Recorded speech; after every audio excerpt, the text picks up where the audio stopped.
നാൽപ്പതുകാരിയുടെ പ്രണയം ഭാഗം 107. വേണ്ട ബ്രോ, നമുക്കിപ്പോൾ എൻ്റെ കഥയൊന്നും കേൾക്കണ്ട. അത് ഞാനിപ്പോൾ പറയാൻ ആഗ്രഹിക്കുന്നില്ല ബ്രോ. ഇനിയൊരു ദിവസമാവാം. ഇത്രയും സന്തോഷമുള്ള ഈ ഒരു നിമിഷത്തിൽ ഞാൻ വെറുതെ എൻ്റെ പാസ്റ്റൊക്കെ പറഞ്ഞ് ബോറടിക്കാൻ എനിക്ക് താല്പര്യമില്ല. നമുക്കിങ്ങനെ ഈ ഒരു നിമിഷത്തെ സന്തോഷം അങ്ങ് ആസ്വദിച്ച് നടക്കാം. എന്ത് പറയുന്നു? ആയിക്കോട്ടെ, മോളുടെ ഇഷ്ടം. ഞാൻ പിന്നെ ഒന്നും പറയുന്നില്ല. മോൾക്ക് എന്താണോ പറയാൻ തോന്നുന്നത് അത് പറഞ്ഞാൽ മതി. ഓക്കെ. ജയ് അമ്മുവിനെ ചേർത്ത് പിടിച്ചു. അവരങ്ങനെ ആ ബാംഗ്ലൂരിൻ്റെ വഴിയോരങ്ങളിൽ കൈ ചേർത്ത് പിടിച്ച് നടന്നു. അമ്മുവിന് അതുമാത്രമായിരുന്നു ആവശ്യം. തന്നെ ചേർത്ത് പിടിക്കുന്ന, തന്നെ കേൾക്കുന്ന, തന്നെ മനസ്സിലാക്കുന്ന ഒരാളുമൊത്ത് കുറച്ച് നിമിഷങ്ങൾ. അവളുടെ ആ ആഗ്രഹത്തിന് ജയ് കൂടെ നിന്നു. അമ്മുവിനായി നൽകിയ അച്ചാറ് കുപ്പി കൂടി ജയ് അമ്മുവിന് നേരെ നീട്ടി. ഇതെന്താ? അമ്മ മോക്ക് വേണ്ടി തന്നതാ. ആരുടെ അമ്മ? എൻ്റെ അമ്മ. ഓ, മുത്തശ്ശി തന്നതോ? വാവ്. ഇത് അമ്മ തന്നെ ഉണ്ടാക്കിയ അച്ചാറാ. മോള് അച്ചാർ കഴിക്കാറുണ്ടോ? വലിയ ഇഷ്ടമല്ല, പക്ഷെ എന്നാലും ഞാൻ കഴിക്കും. എന്നെ ഓർത്ത് ഒരാൾ തന്നതല്ലേ, എന്തായാലും ഞാൻ കഴിക്കും.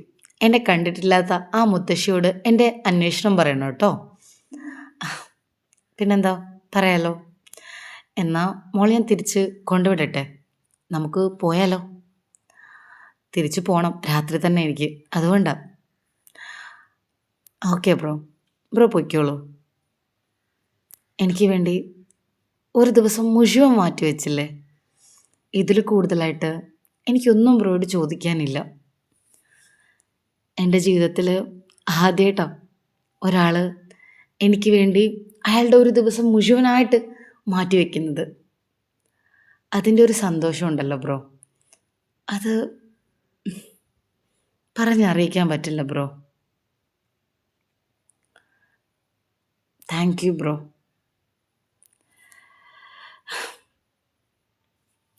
എൻ്റെ മനസ്സിൽ ബ്രോയുടെ സ്ഥാനം എത്ര വലുതാണെന്ന് എനിക്ക് പറയാൻ പറ്റില്ല. വീണ്ടും അവളുടെ കണ്ണുകൾ നിറഞ്ഞു. ദേ മതി, ഈ കണ്ണീര് കാണാൻ എനിക്ക് തീരെ താല്പര്യമില്ല. അത് സന്തോഷം കൊണ്ടായാലും സങ്കടം കൊണ്ടായാലും. ജയ് അവളെ വീണ്ടും ഒന്ന് ചേർത്ത് പിടിച്ചു. സന്തോഷം കൊണ്ടുള്ള കണ്ണുനീരാ. അത് എന്ത് ചെയ്യാനാ, വന്നു പോന്നു. അവളൊന്ന് ചിരിച്ചു. അവളെ ഒരിക്കൽ കൂടി ചേർത്ത് പിടിച്ച് അവളുടെ നെറ്റിയിൽ ഉമ്മ വെച്ച് അവളെ തിരിച്ച് ഹോസ്റ്റലിലാക്കി ജയ് നാട്ടിലേക്ക് മടങ്ങി. ആ യാത്രയിൽ മുഴുവനായിട്ടും ജയ്യുടെ മനസ്സിൽ അമ്മു തന്നെയായിരുന്നു. തൻ്റെ കൈ പിടിച്ചിട്ടല്ലാതെ തന്നെ കണ്ട നിമിഷം മുതൽ അവൾ നടന്നിട്ടില്ല. അവൾ ആവർത്തിച്ചു പറഞ്ഞതും അവളെ ചേർത്ത് പിടിക്കുന്ന കാര്യവും. ഒരുപാട് മുറിവേറ്റ ഒരു മനസ്സാണ് അവളുടേത്. അത് ജയ്ക്ക് മനസ്സിലായി. പാവം കുട്ടി. അവന് അങ്ങനെയാണ് അമ്മുവിനെക്കുറിച്ച് ഓർക്കുമ്പോൾ എപ്പോഴും തോന്നാറുള്ളത്. വീണ്ടും ട്രെയിൻ കയറിയപ്പോൾ മീനുവിൻ്റെ കോളെത്തി. ഹലോ. ആ ഹലോ. ആ പറയേ. ആ വന്നോ അവിടുന്ന്? ആ ദാ ഞാനിപ്പോൾ ട്രെയിൻ കയറിയതേ ഉള്ളൂ.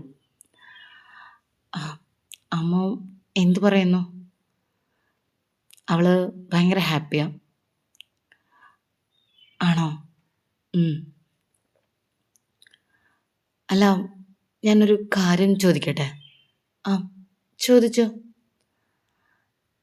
അതായത് അവളുടെ അച്ഛൻ, അതായത് തൻ്റെ മുൻ ഭർത്താവ് എന്താ അവളെ കാണാൻ വേണ്ടി പോവാതിരുന്നത്? അല്ല, ഞാൻ ഹോസ്റ്റലിൽ ചെന്നപ്പോൾ അവരങ്ങനെ പറഞ്ഞു, ഇതുവരെ അവളെ കാണാനായിട്ട് ആരും വന്നിട്ടില്ലെന്ന്. അതുകൊണ്ട് ചോദിച്ചതാ.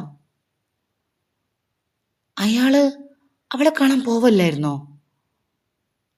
അത്ഭുതത്തോടു കൂടി മീനു അങ്ങനെ ചോദിച്ചു.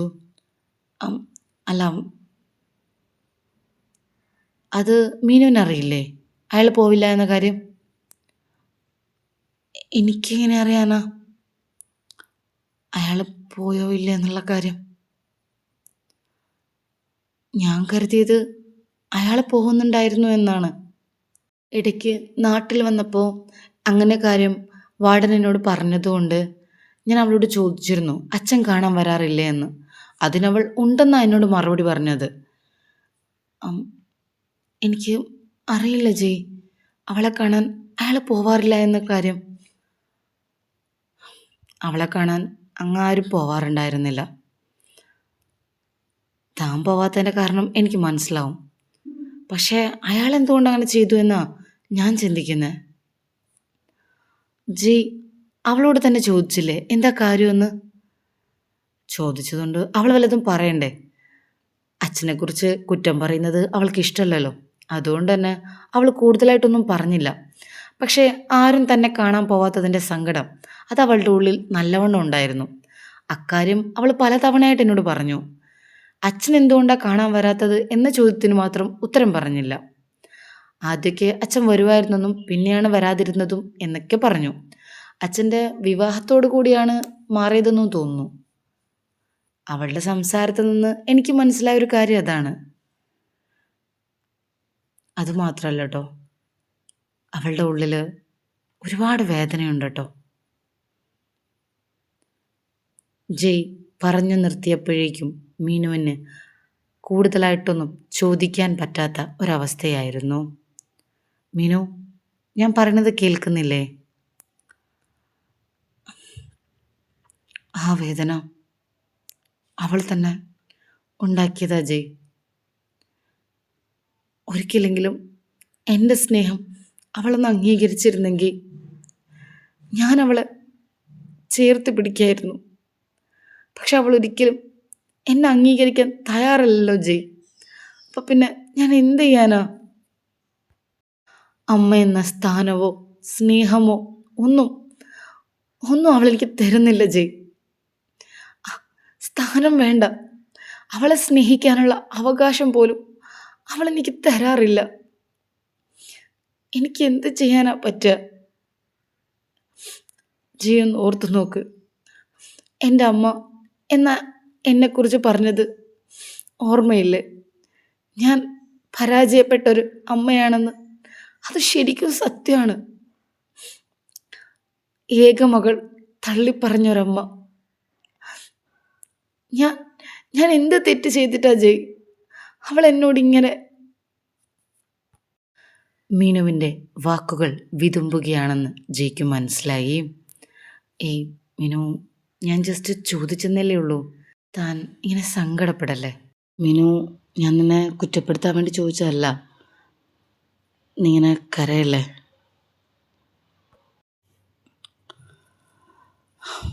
മീനു, എല്ലാം ശരിയാവും മീനു. നീ ഒന്ന് സമാധാനിക്ക്. ചിലപ്പോൾ എല്ലാം ശരിയാവുന്നതുകൊണ്ടായിരിക്കും അവൾ പെട്ടെന്ന് ഞാനുമായിട്ട് അടുത്തത്. എല്ലാം ശരിയാവും, നീ കരയല്ലേ. അവൻ വീണ്ടും അവളെ ആശ്വസിപ്പിച്ചു. ജയ്യുടെ ആശ്വാസവാക്കുകൾ എന്നും മീനുവിന് ഏറ്റവും നല്ല സമാധാനം തന്നെയായിരുന്നു.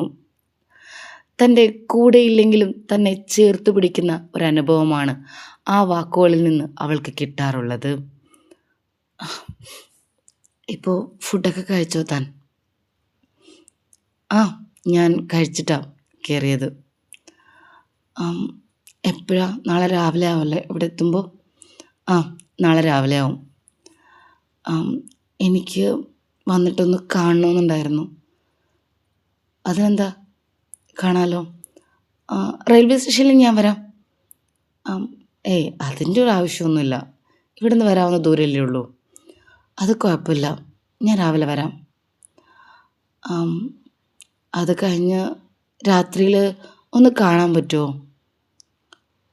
രാത്രിയിലോ? എന്തേ? എനിക്ക് ഒരു കാര്യം പറയാനുണ്ടായിരുന്നു. എന്ത് കാര്യം? അത് നാളെ രാത്രി നേരിട്ട് കാണാൻ പറഞ്ഞാൽ പോരെ? ശരി എന്നാ.